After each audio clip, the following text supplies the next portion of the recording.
नाजरीन आदाब, मैं आपकी मेजबान ज़ेबी ज़ुबैर हाजिर हूँ आपकी खिदमत में आपका अपना पसंदीदा प्रोग्राम अक्सर रसोई लेकर। आज जो कश्मीर की बहुत ही मशहूर रेसिपी आपके पास लेकर हाजिर हुई हूँ उसका नाम है गुश्ताबा। तो चलिए नजर डाल लेते हैं कि गुश्ताबा में हमें किन किन चीजों की जरूरत पड़ेगी। हमें चाहिए मटन की पीसेस, देसी घी, सौंठ यानी कि जिंजर पाउडर, नमक, बड़ी इलायची का पाउडर, छोटी इलायची, बड़ी इलायची और लौंग, सौंफ का पाउडर, लहसुन, मटन का स्टॉक, तली हुई प्याज का पेस्ट, सूखी पुदीने की पत्तियां, दही। तो सबसे पहले हमें गैस पर एक गहरा बर्तन रख देना है पानी उबलने के लिए। तो चलिए सबसे पहले गैस पे रख देते हैं पानी।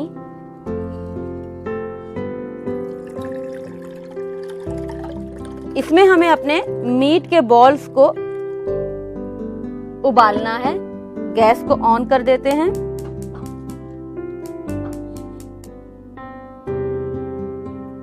और ले लेंगे एक जार जिसके अंदर हमें मटन की पीसेस को थोड़ा सा पीसना है।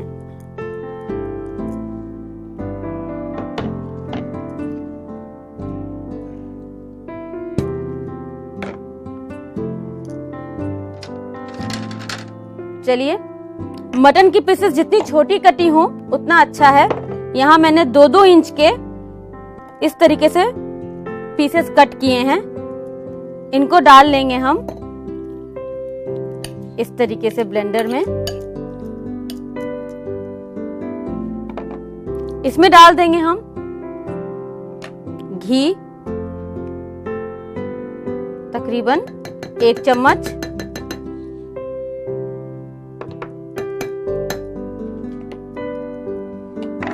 सौंठ का पाउडर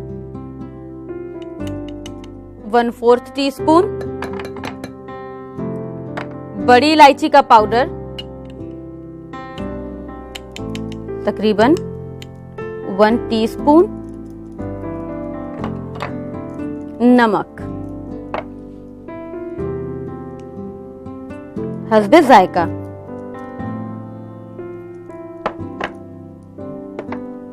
और इसे हमें चला लेना है मिक्सी में।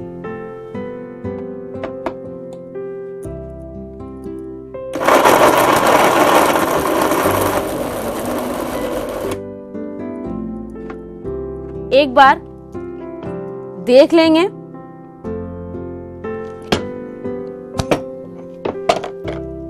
चम्मच से चला लेंगे इसे। अगर लगता है एक बार और चलाने की जरूरत है तो इसे चला लेंगे। चलिए, काफी है, इसको चलाने की जरूरत नहीं है।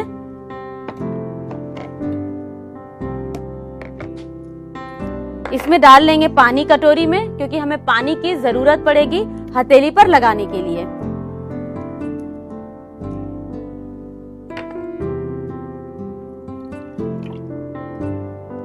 निकाल लेते हैं इन कीमे को इस तरीके से बाहर।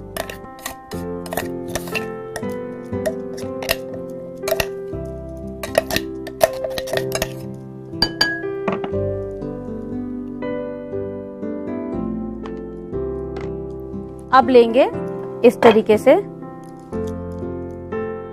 तेल भी लगा सकते हैं आप, और आपको तकरीबन 4 सेंटीमीटर का इस तरीके से कोफ्ता बनाना है।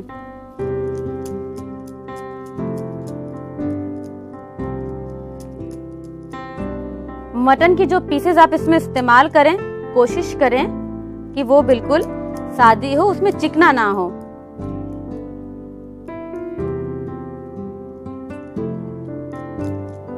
इस तरीके से और भी बना लेंगे हम।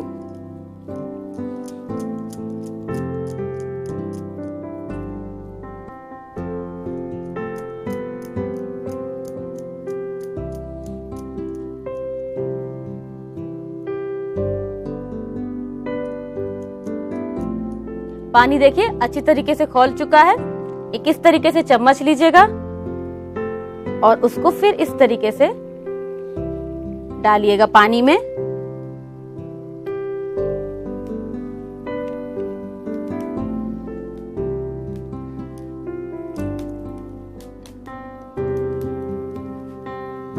जो पहले डाला है उसे जरूर पलटें, वरना वो साइड पैन में अगर चिपक जाएंगे तो टूट जाएंगे। ये तो एक जल्दबाजी का तरीका है कि हमने इसे ब्लेंडर में या फूड प्रोसेसर में इसे हमने फौरन ब्लेंड कर लिया, वरना जो इसका ओरिजिनल तरीका है वो ये है कि इमाम दस्ते पर इस मटन की पीसेस को डाला जाता है, उसके बाद उसे कूट कूट कर कीमा बनाया जाता है। इस तरीके से घर में बड़े लोग बनाते थे। चलिए अब एक एक करके इसे आप निकाल लीजिए।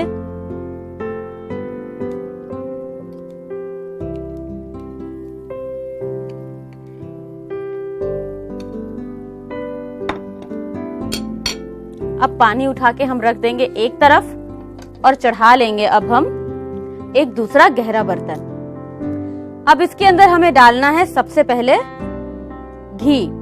तो हम ले लेंगे देसी घी, इसमें जाएगा तकरीबन आधा कप देसी घी। तो इसको डाल देंगे हम इस तरीके से।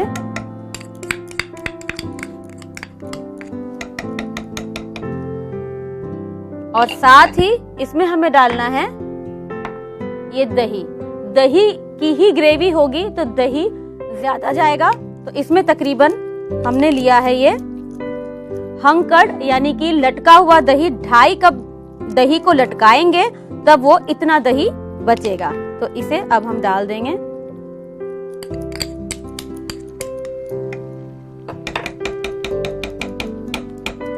और इसे पहले हम इस तरीके से मिक्स कर लेंगे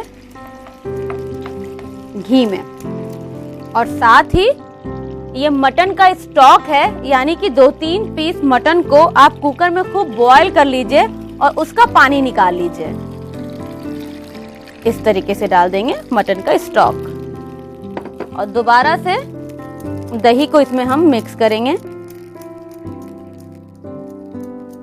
और अब हम इसमें डाल देंगे ये जो हमने कोफ्तों को उबाल रखा है।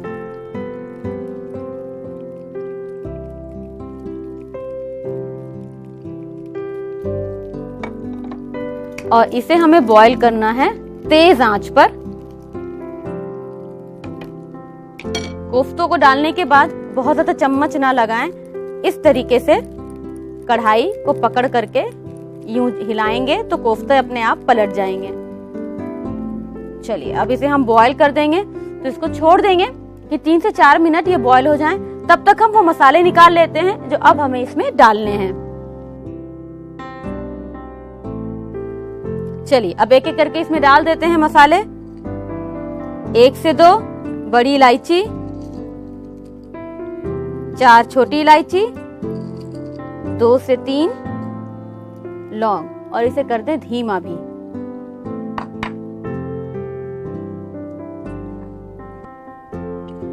सौंफ का पाउडर 1 टीस्पून,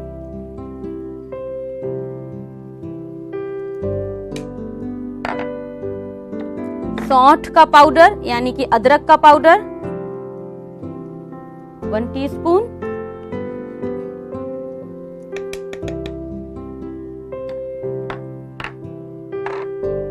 एक बार मिक्स कर लें इस तरीके से।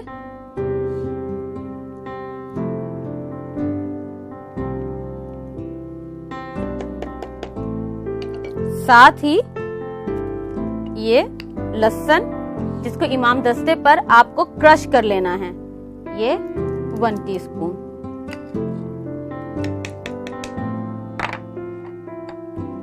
फिर इसे एक बार मिक्स करके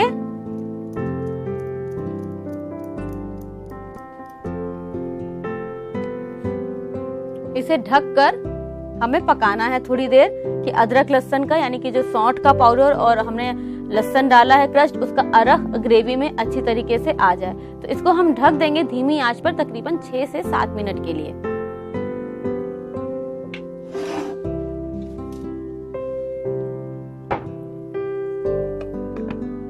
ढक्कन लगाकर अब इसे 6 से 7 मिनट के लिए छोड़ दें धीमी आंच पर। तो 6 से 7 मिनट के बाद चलिए ढक्कन को हटाया जाए। एक बार चलाकर इस तरीके से इसमें अब हम डाल देंगे तली हुई प्याज का पेस्ट, तकरीबन 1 टेबल स्पून।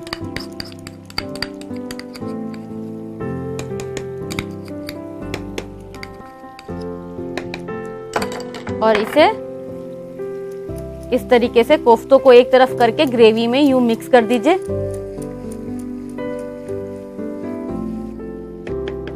थोड़ा सा पानी डालने की जरूरत है क्योंकि मटन अभी गला नहीं होगा, मटन को लगेगा गलने में कम से कम 10 मिनट। तो इस वजह से हम आधा कप पानी डाल करके तब इसे धीमी आंच पर छोड़ेंगे क्योंकि पानी कम होगा 10 मिनट के अंदर। तो चलिए इसमें हम डाल देते हैं यही वाला पानी, तकरीबन आधा कप।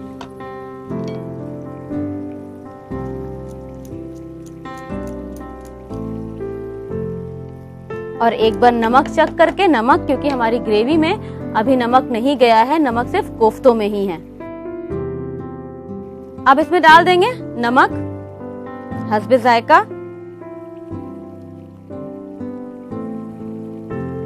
कोफ्ते में भी नमक है तो नमक देख के डालिए। इस तरीके से मिक्स कीजिए, दोबारा से इसे ढक दीजिए। अब इसे ढककर आपको तब तक पकाना है जब तक कि मटन गल ना जाए। इसमें कम से कम 10 से 15 मिनट का टाइम लगेगा। तकरीबन 10 से 15 मिनट के बाद अब ढक्कन हटाते हैं और चेक कर लेते हैं।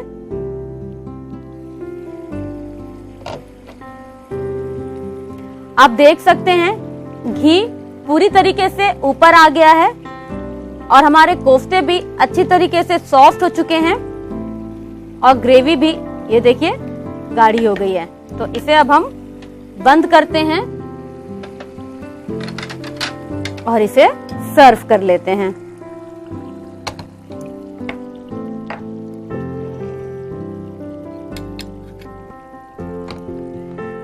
सबसे पहले इस तरीके से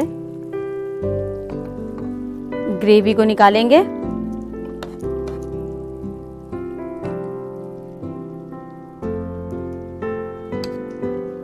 एक एक करके कोफ्तों को निकाल के रखेंगे।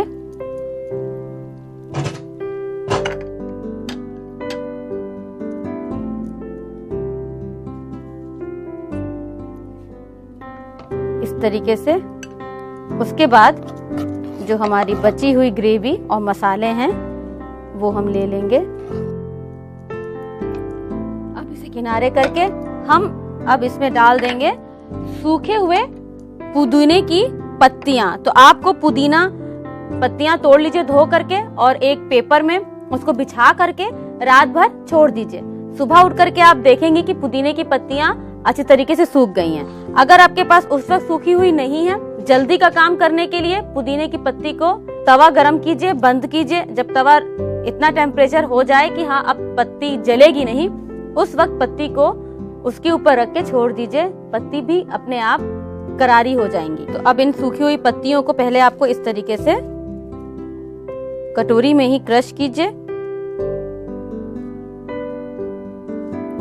इसका फ्लेवर रहे पत्ती का, ये ख्याल रखना है। तो बहुत पुरानी सूखी हुई पत्तियों का इस्तेमाल मत कीजिएगा, वरना जो खुशबू हमें इसमें चाहिए वो नहीं मिलेगी।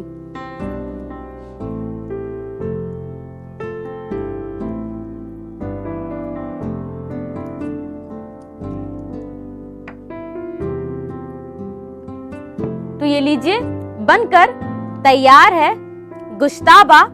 आप इसे आज के खाने पर ही बनाइए और सबके साथ खुद खाइए और नोट कर लीजिए इसकी रेसिपी।